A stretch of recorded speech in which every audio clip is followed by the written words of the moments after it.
여러분 안녕하십니까? JTB 뉴스입니다. 환경부가 발암물질 등 지정 폐기물이 불법 매립된 익산 낭산면의 한 폐석산을 직접 복구하기로 했습니다. 처리해야 할 불법 폐기물만 100만 톤가량인데요. 수천억 원이 드는 복구 비용은 폐석산 업체와 배출업자에게 청구할 계획입니다. 첫 소식 김진형 기자입니다. 지난 2016년 한 환경업체가 지정 폐기물로 불법 복구하다 적발된 익산 낭산면의 한 폐석산입니다. 1급 발암물질인 비소 등 지정 폐기물이 100만 톤가량 묻혀 있는 것으로 추정됩니다.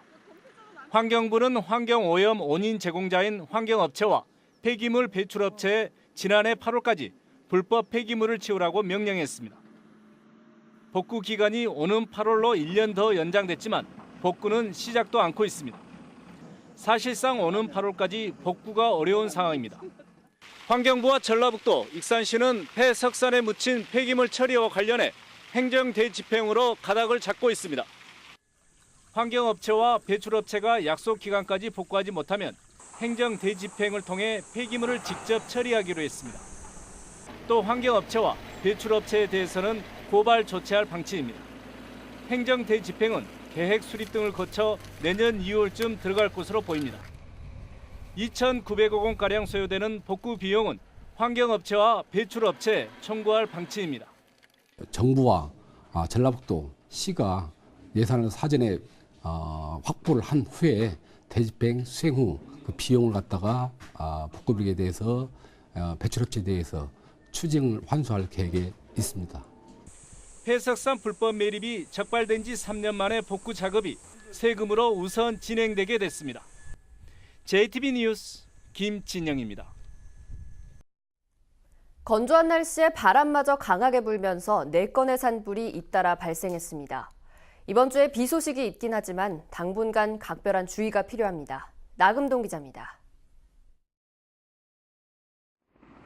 산등성이가 새까맣게 잿더미로 변했습니다. 끊임없이 솟아오르는 희뿌연 연기가 온통 주변을 뒤덮습니다. 헬기들이 분주히 오가며 물을 쏟지만 성난 불길은 쉽사리 잡히지 않습니다. 완주군 봉동읍의 한 야산에서 불이 난 건 어제 오후 3시쯤. 태우다가 이렇게 산불이 번진 거라고. 작물 심기 위해서 거기에 이제 잡풀 같은 거 태우는 거지. 이 불은 임야 1헥타르를 태우고 3시간 30분 만에서야 진화됐습니다. 그 바람이 많이 불고 건조하기 때문에 불이 발생하면은 화재가 많이 이제 번져서 피해가 일어나게 됩니다. 익산시 용안면 생태공원에서도 오후 3시쯤 불이 나 갈대밭 142헥타르를 태우고 3시간 만에 꺼졌습니다. 이 바람이 불고 너무 멀고 이 갈대가 너무 건조하게 말라갖고 막 불길이 한 10m 이상 치솟 올라요. 또 고창군 심원면과 김제시 금산면에서도 잇따라 산불이 나는 등 하루에만 4건의 산불이 이어졌습니다. 연일 건조한 날씨가 이어지면서 산불 예방에 각별한 주의가 필요합니다. JTB 뉴스 나금동입니다. 올해는 전라도라는 지명이 생긴 지 1000년이 되는 뜻깊은 해입니다. 전북에서는 전라도 1000년을 기념하기 위해 다양한 사업을 추진하고 있는데요. 하지만 한국잼 군산공장 사태에 가려 기념 사업들이 묻히고 또 빛을 발하지 못하고 있습니다. 보도에 송창용 기자입니다. 전라도 천년의 발자취를 기록하기 위한 천년사 편찬 작업이 시작됐습니다. 전북과 광주, 전남 등 3개 시도에서 5명씩 참여하는 편찬위원회가 구성됐습니다. 이들은 오는 2022년까지 5년 동안 방대한 자료를 수집해 30권 분량의 전라도 천년사를 편찬하게 됩니다. 천년의 역사를 끝나지 않고 미래의 천년을 내어다 볼 수 있는 그러한 역사를 쓰기 위해서 저희가 노력을 할 겁니다. 전라도 천년사 편찬은 전라도 정도 천년을 기념하기 위한 사업 가운데 하나입니다. 앞서 지난해 11월에는 올해를 전라도 방문해로 선포하는 행사와 전라가명 복원사업 기공식이 열렸습니다. 하지만 지난 2월 한국GM 군산공장 폐쇄 사태가 터지면서 전라도 천년 기념 사업은 관심받게 됐습니다.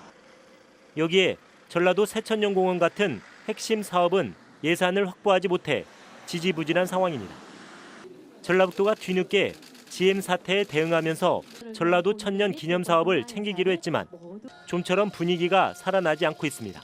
이 세 개 시도가 잘 소통을 하고 협력을 해서 전라도 천년이라는 그 보배들을 잘 꿰어내는 그런 역할들을 해주실 것으로.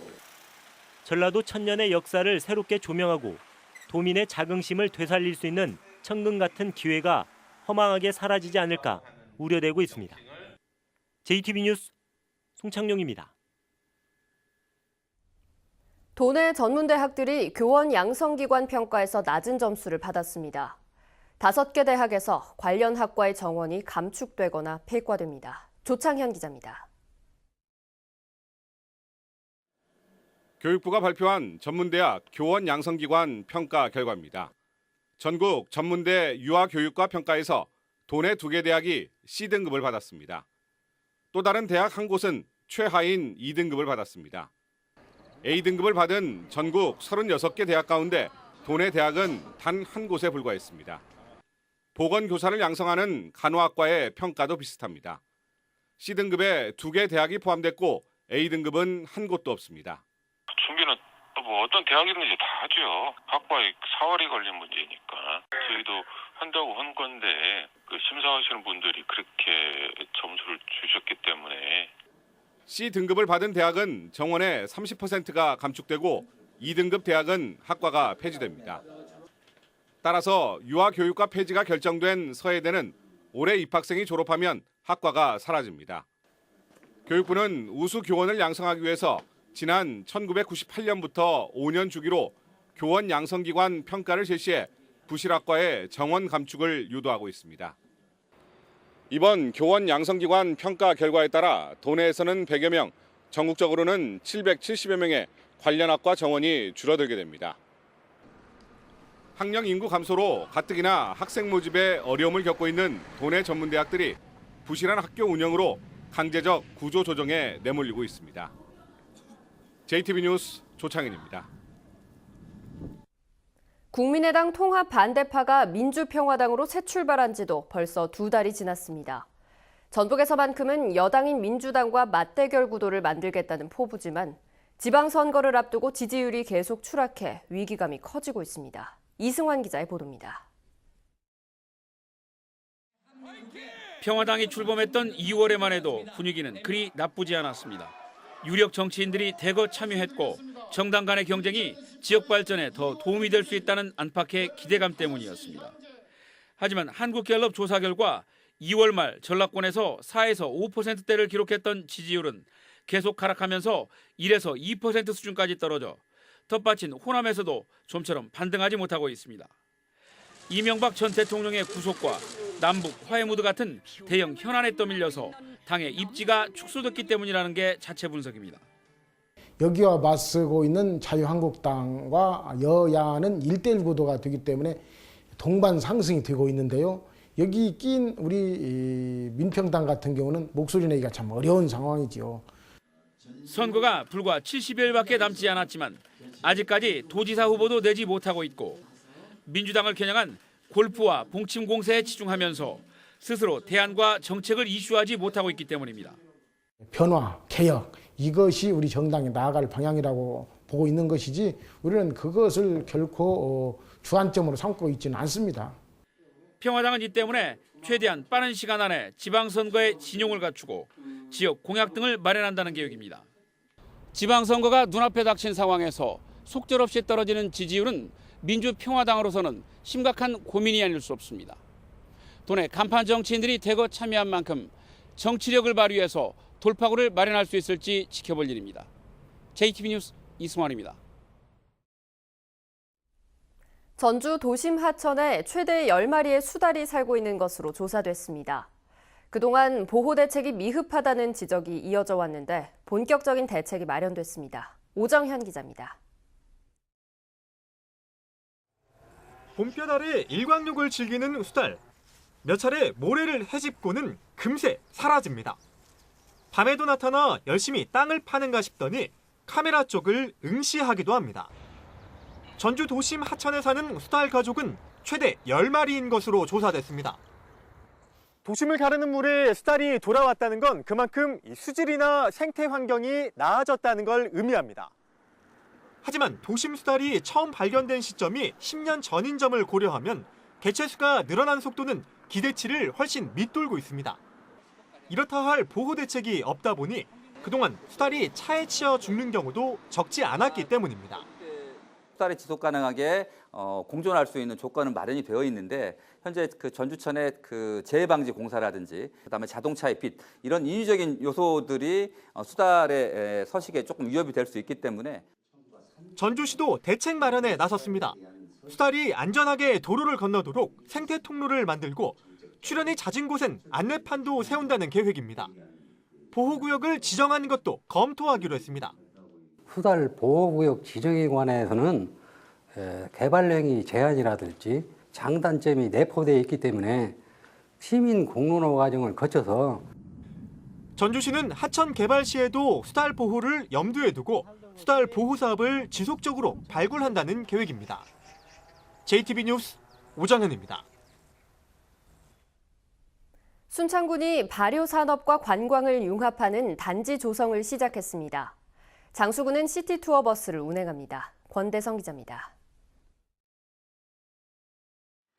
순창군이 고추장 민속마을 옆에 발효산업의 첨단화를 돕는 시설과 체험 관광단지 조성 공사를 착공했습니다. 민간 투자 등 1,067억 원이 투자되는 공사는 오는 2021년 완공될 예정입니다. 무주군 설천면에 잡곡 생산과 유통을 도울 잡곡 가공센터가 만들어졌습니다. 무주군은 잡곡 농사를 짓는 100여 농가의 경쟁력을 높이는 데 도움을 줄 것으로 기대했습니다. 올해 세 번째를 맞는 계암동 벚꽃 축제가 부안군 상사면 계암사 일대에서 오는 7일과 8일 이틀 동안 열립니다. 축제 기간에는 퍼레이드와 다양한 문화예술 행사가 진행됩니다. 부안 상선면 계암동 벚꽃 터널에서 열리는 제3위 계암동 벚꽃 축제에 가족, 연인, 친구와 함께 찾아 힐링하는 시간을 가져보시길 바랍니다. 장수군이 오는 21일부터 매주 토요일마다 승마 체험장과 농계사당 등 주요 관광지를 둘러보는 시티투어 버스를 운행합니다.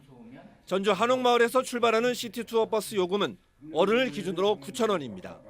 JTB 뉴스 권대성입니다. 6.13 지방선거를 앞두고 각 당이 도지사 후보 선정에 박차를 가하고 있습니다. 민주당 중앙당 공천관리위원회는 전주지사 공천을 신청한 김춘진 전 도당위원장과 송하진 지사에 대한 면접을 실시한 데 이어 여론조사를 거쳐 빠르면 15일을 전후해 최종 후보를 발표할 예정입니다. 민주평화당은 박주현 의원 등을 대상으로 출마 의사를 타진해 이번 주 확정할 예정이며 바른미래당도 오는 10일 도당 개편대회에서 도지사 후보를 공개하기 위해 각계 인사를 접촉하고 있다고 밝혔습니다. 새만금 국제공항 건설을 위한 사전 타당성 조사가 시작됩니다. 전라도는 기획재정부가 새만금 국제공항 사전 타당성 조사비 5억 원을 국토교통부에 배정했다고 밝혔습니다. 이에 따라 올해 말까지 새만금 국제공항의 경제성을 분석하고 공항 입지를 확정하기 위한 조사가 이루어집니다. 전라도는 새만금 국제공항을 2023 세계잼버리 전에 완공할 수 있도록 내년에 예정된 예비 타당성 조사를 면제받기 위해 노력하겠다고 밝혔습니다.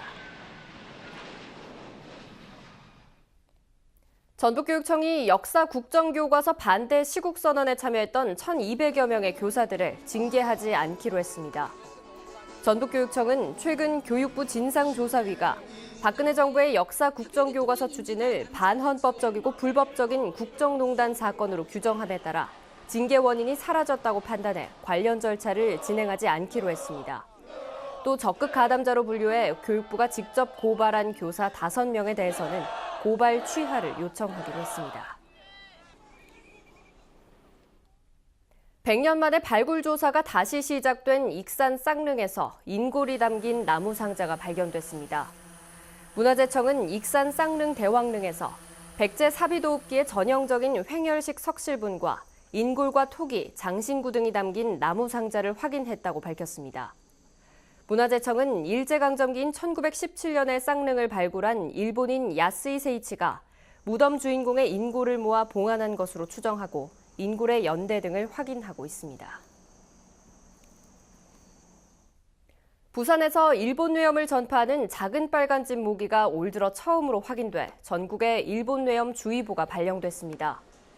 질병관리본부는 일본 뇌염 주의보를 발령하면서 일본 뇌염 환자의 90%가 40세 이상으로 나타났다며 해당 연령층에서는 각별한 주의가 필요하다고 밝혔습니다. 경기도 김포에서 발생한 구제역의 확산을 막기 위해 설정된 소와 돼지, 염소의 농장 간 이동 금지 기간이 오는 9일까지 일주일 연장됐습니다. 농림축산식품부는 구제역 바이러스의 잠복기가 최대 2주인 점을 감안해 이동 금지 기간을 연장했다고 밝혔습니다. 다만 농장주가 시군에 가축 이동을 요청하고 가축방역관이 검사한 뒤 이상이 없을 때는 도내 농장 간 이동이 가능합니다. 익산경찰서는 아내의 친구를 흉기로 찌른 혐의로 52살 김모 씨를 붙잡아 조사하고 있습니다. 김 씨는 어제 오후 6시 20분쯤 익산시 영등동 자신의 집에 들른 43살 손모 씨와 말다툼을 벌이다 흉기로 손 씨의 배를 한 차례 찌른 혐의를 받고 있습니다. 오늘은 대체로 맑은 가운데 건조한 날씨를 보이겠습니다. 낮 기온은 22도에서 25도까지 오르겠습니다. 미세먼지 농도는 보통 수준이 예상됩니다. 내일은 하루 종일 비가 내리겠습니다. 예상되는 비의 양은 5에서 20mm입니다. 비는 내일 밤 잠시 그쳤다가 모레부터 금요일 오전 사이에 더 내리겠습니다. 비로 인해 기온이 떨어지면서 내일과 모레 낮 기온은 15도 안팎에 그치고 바람도 강해 체감 온도는 더 낮겠습니다.